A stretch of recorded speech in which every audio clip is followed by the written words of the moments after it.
أعوذ بالله من الشيطان الرجيم. بسم الله الرحمن الرحيم. يا أهل الكتاب لم تحاجون في إبراهيم وما أنزلت التوراة والإنجيل إلا من بعده أفلا تعقلون. ها أنتم هؤلاء حاججتم فيما لكم به علم فلم تحاجون فيما ليس لكم به علم والله يعلم وأنتم لا تعلمون. سبحانك لا علم لنا إلا ما علمتنا إنك أنت العليم الحكيم. مخيتون کی الله جل مجده د يهودو د نصارو چکم داغی شرکو اغا قباحت ولا بیان کو او دویم قباحت دا بیان کو چې دی غلط کی د ابراهیم علیہ السلام نسبت دا دین باطل ته چا دي ځان خپل کورنۍ دین جوړ کړی دی او ابراهیم علیہ السلام هغه ته بیا منسوب وي. نو دام الله جل شانه د بل قباحت ذکر کوي. یا اهل الكتاب اهل کتابو لم تحاجون تصول جګړ کوي فی ابراهیم په حق ابراهیم علیہ السلام کی وما انزلت التوراة والانجیل او حال دا چې نه نازل کړي شي تورات او انجیل الا من بعده مگر رسولها غنا. تورات د 2000 کاله مخکې زر کاله مخکې نازل شو او انجیل د 2000 کاله مخکې نازل شو رسول نازل شو. ابراهیم علیہ السلام دا تورات نظر کاله مخکې تیر شو او د انجیل نه 2000 کاله مخکې تیر شو. نو څنګه ابراهیم علیہ السلام چې کوم دی په تورات باندې او یا په انجیل باندې او یا په دین موسی باندې او یا په دین عیسی باندې دا دغه نو یا خو عقل نمبر دی. الله څخه تفرمای افلا تعقلون آیات سو عقل نه لګی. ها انتم هؤلاء حاججتم ها انتم خبردار تاسو هؤلاء اے خلقو حاججتم چې تاسو جګړه کوي تاسو جګړه کوي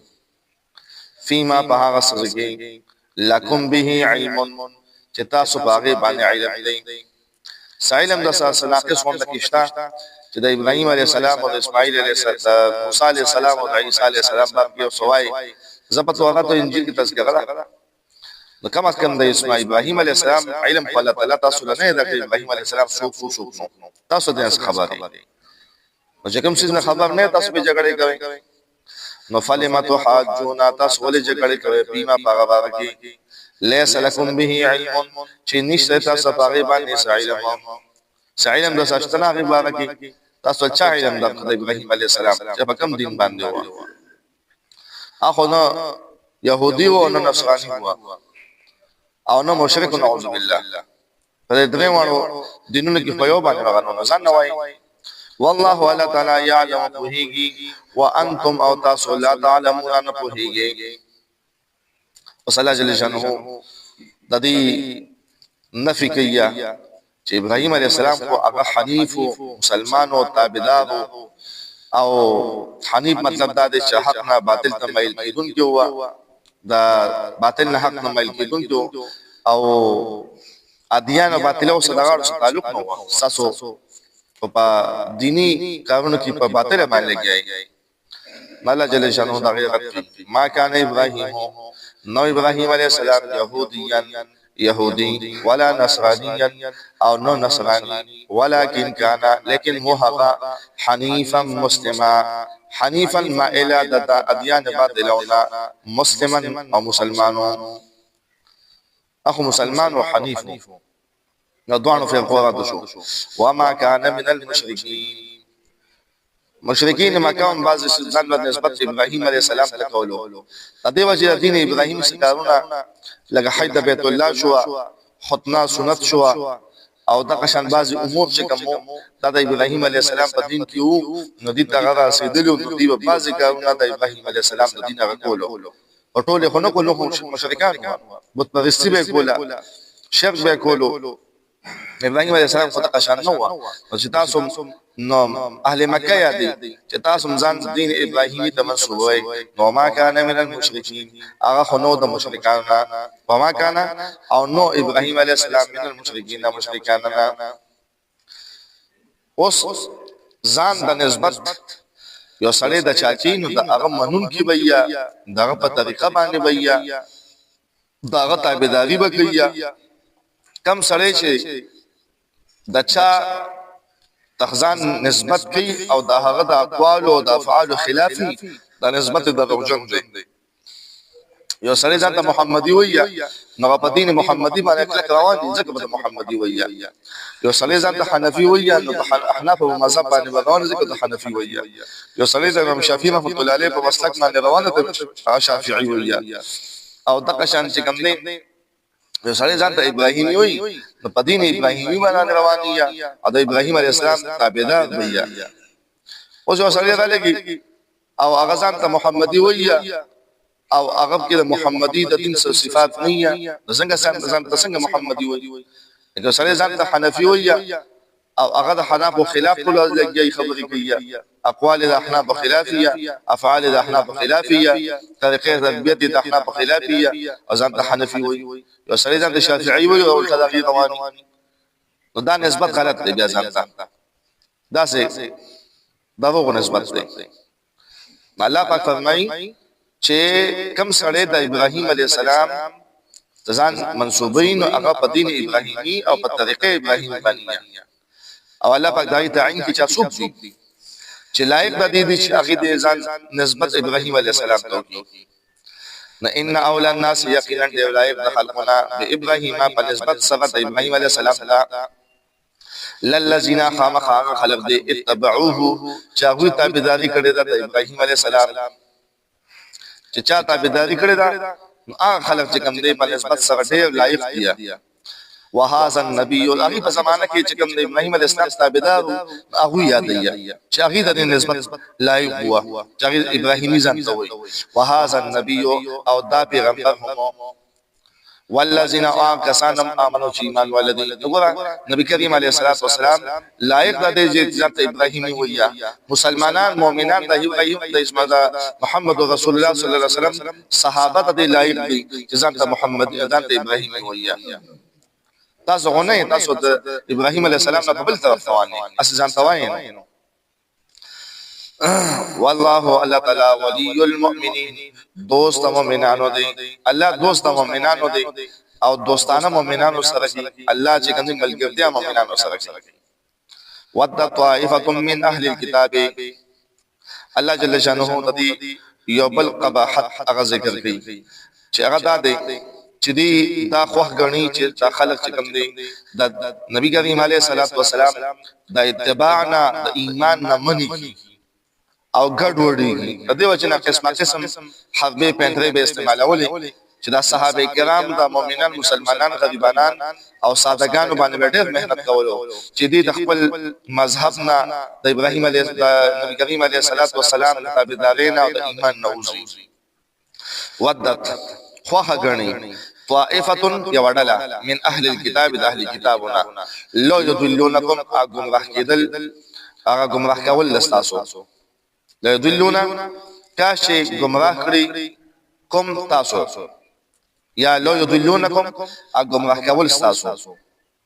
نو چې مؤمنان گمراه کوي نو د دې ځان تبا کوي د دې ځان پويږي په ځان باندې نه ټول نقصان ځان لکوي ځکه یو سړی تا په خطا کو په دینه په طریقه روان کو نو دا تا دومره ګناه وکړه لکه کار د دینه چې بنده په خپل باندې کوي ورته نه کوم الله جل شانه اجر ورکړي خدانم اجر ورکړي هغه دا یو سړی ته نیک الله خدلا الدال على الخير كفاعله حدیث مبارک راغلی چې دلالت کوونکی خودون کې یو نیک کار دادا سدا لکه چې کوونکی څنګه ثواب لري یو سړی دغه ته ترغیب ورکړي چې غزا موضوع کا نو ګور موږ باغو کې ثواب به تاسو ته رسي یو سړی ته تاوي چې راځه قرآن تلاوت وکړه راځه د قرآن تفسیر ته کېنا دوه ثواب به وشو لکه څنګه چې څوک ناس چې هغه په خپل باندې دغه سم ثواب کې دوه دی وایي چې دا الله پاک ثواب ورکړي د قشان ګناه د قشان یو سړی په خپل ګناه نه کې هبل ته ګناه ترغیب ورکړي نو دې دوه ګناګار شو چې دا ګناه نه کړی خودمه ګناګار شو لکه کون کې د جوړ شو قشان د کون کې شو نو ما يضلون دین شي کوم راکول الا انفسهم مگر ځان مغفل وما يشعرون او دین په یا اهل کتاب اهل کتابو لما تکفرون بآیات الله تاسو ولې کفر په آیات الله باندې کوي ته الله پاتونه ولې انکار کوي وانتم تشهدون او تاسو گواهان الله د دې وحي گواهان تاسو گواهان د دې خبره ته وخت کې د نبی کریم علیه الصلاۃ والسلام تذکرہ شته په انجیل کې تذکرہ شته تاسو گواهان دې خبره بیا انکار ته الله تعالی کوي یا اهل الكتاب نو اهل الكتاب خو انکار کوي او چې کوم ځکه د دې په کتابونو کې صریح ذکر هغه د نبی اخر زمان راغله دي او د قشان د صحابه کرامو تذکرہ په کې راغله په تورات او انجیل کې نو په هغه کې هم ګډوډوالي کولو هغه به بدلول را بدلول هغه ته خلکو به هغه بدلول شو مراد ده نه دي قادیانان هم د قشان کې چې کوم ځکه د ختم نبوت آیتونه دي نو هغه لګي ای کې هوته وي ګډوډوالي بګي کوي او د دې نه مراد چې کوم دی غلام محمد قادیانی دی نو د قشان هغه زمانه کې د اهلی کتاب با د څه غونډه کې تلبیسات په کول خپل کتابونو کې د پاره دي چې د عوام چې دا زمونږ د پوجا پاٹ نه ووري ورنه کو د نبی اخر زمان محمد رسول الله صلی الله علیه وسلم په طریقه باندې کېدل نو بیا خود دې پوجا پاٹ او د هغه مشری د ریاست او د هغه چې کوم قلمونو اټول ختمېدل د دې وجه دې پکې ګډوډوالي بیا داخلولو یا اهل کتاب اهل کتاب لما تلبسون ولې ګډوډوالي کوي لولې ګډوډوي الحق حق لا بالباطل باطل سره ګډوډوالي مطلب دا چې بیا عام خلک چې کوم نه حق او باطل بیا نه پیژني خلک په خدای پاک چاو دې قرآن او هغه قرآن دې مو قرآن نه دلیل پیش کیږي هغه قرآن نه پوښو شو په دا ولې دا بعض خلک ګډوډول کوي د قرآن نه غلط استدلالات کوي او د قرآن نه چې کوم نه غلط مطلبونه وباسي په ظاهر باندې وي قرآن نه هغه تاسو په خلی باندې قرآن هغه مفهوم او ترجمه او هغه چې کوم مسله ته روزي نه د ځان قرآن بیا وایي د دې وجنه ګډوډواله قرآن کې لکه څنګه کې حدیث هم لګي د قرآن نه غلط استدلالات کوي او هغه پیش کوي نو خلک راوته دي سو کوئی موږ نشته قرآن کې اقیم الصلاه ویل اقیم الصلاه چې جمعه ته تل چې پنځه وخت موږ وکړي دا مطلب نه دی دا تاسو اصل لري او چې کوم نه قرآن کې دا نشته لہذا قرآن خو دې مطلب دا نه دی او کو چې دا منځونه باندې دین سمې دي نو ټول خلک به سموا لہذا منځونه سمول نه کیږي مطلب دا چې د قرآن د دې آیت مطلب دا نه ځکه خلک سمې دي نه ټول باطل مفهومات دي باطل ته غلط تشریحات دا تشریحات باطل دي دا زندقه ده او دا حدیثونه انکار ته زندقه سره زندقیت ته سره دي اچې بیا وګورئ بیا د مشمن جنازه او د لوی جنازه حاضر قرآن کو جنازه نشته قرآن کو پنځه موضوعونه طریقه نشته ته هم پنځه وخت مسکین دا څه راځي نو په خپل پنځه وخت مسکین او یقیم الصلاه قرآن کې ځاغلي د مراد نه دی ته حیران شي چې دا په کوم مذهب دي نو ناشنا فتنه نه را پیدا کیږي او بیا خو سوشل میډیا دا ورته فتنه دو مذهب مشهوري چې داغي پته تاسو داغي د فالوورز نه داغي د لایکس نه داغي د ویوز نه لګي چې فتنه یا او سم خبره نه یا ان سم علماء پیجونه ته وګورئ داغي باندې څه ډیر نو اچھا فتنه خبرې دوم ډیر ویوزي چې په پاکټه کې لکونو باندې کتی شي کوم حیران شي هغه خوشاليږي چې دا څنګه خپل کار ته ولګي خو یوټیوب ولا پیسې ورګي ولا د پیسې ورګي نه شو وايي فتنه خبرې چې موږ مشهوري کو پیسې راته لازم بیا خو هډې دی ولصاق خان دی وایي نه خزو وکړه دی نو دا د اهل کتاب خو یو دا کار الله جل شانه په توګه کې لکه اے اهل کتاب تاسو ولې ګډوډوي حق باطل سره وتکتمون الحق ولې پټوي حق وانتم او حال دا چې تاسو تعلمون په هیګي چې دا زمون دا کوم کار کو دا ناروا دی دا غلط کار دی دا باطل کار دی او دا قصدن عمدن ولي کوي تاسو خوېږي او غلط کار کوي دا نه دی پکار واخر دعوانا الحمدلله رب العالمین